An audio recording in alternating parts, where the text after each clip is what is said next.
Now, Boris Johnson has been severely criticised by his independent advisor on the ministerial code. Lord Geidt said the Prime Minister had not heeded his advice to explain publicly whether or not his fixed penalty notice for breaking COVID regulations meant he had broken the code. It's yet another problem for the Prime Minister, who is fending off daily calls from his own backbenchers for a vote of no confidence in his leadership. Let's get more now from our policy correspondent, Paul McNamara, who is in Westminster. Now, Paul, how bad is this for the Prime Minister?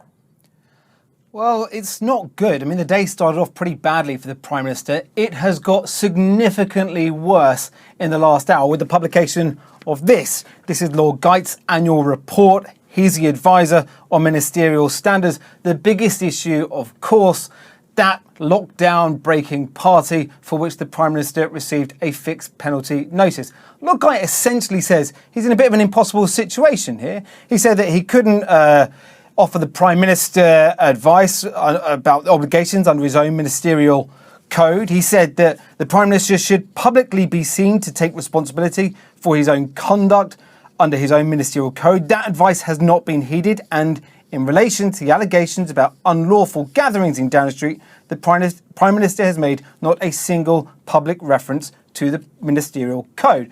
What Lord Geidt goes on to say is that he couldn't really give that advice personally to the Prime Minister, because if the Prime Minister disagreed with it, then that would be a resigning matter for Lord Geidt. So he made those remonstrations to the Prime Minister's advisors, and he was assured that they would pass on to the Prime Minister.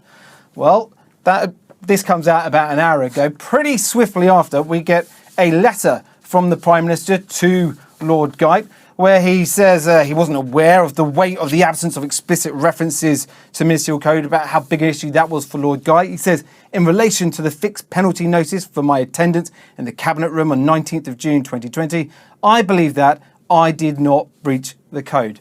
Look, all of this is not good for the Prime Minister, and things were already not good for the Prime Minister. For the days now, we've had the constant trickle of MPs, his own MPs, either saying that they are very annoyed, they disagreed, letting the public know about how angry they are about the Prime Minister's actions over Partygate, and then a fair few of them coming out and saying not only are they annoyed, but they put in a letter of no confidence to the chair of the 1922 committee. This morning we had Andrea Leadsom saying publicly, this is a backbencher with a lot of heft behind her, saying publicly that she was annoyed with the Prime Minister about his conduct. And then later on in the afternoon, we had another backbencher, John Stevenson, MP from Carlisle, saying no, he wasn't just annoyed, he had put one of those letters in. The drip, drip, drip is now a steady stream. Next week is looking very significant for the Prime Minister.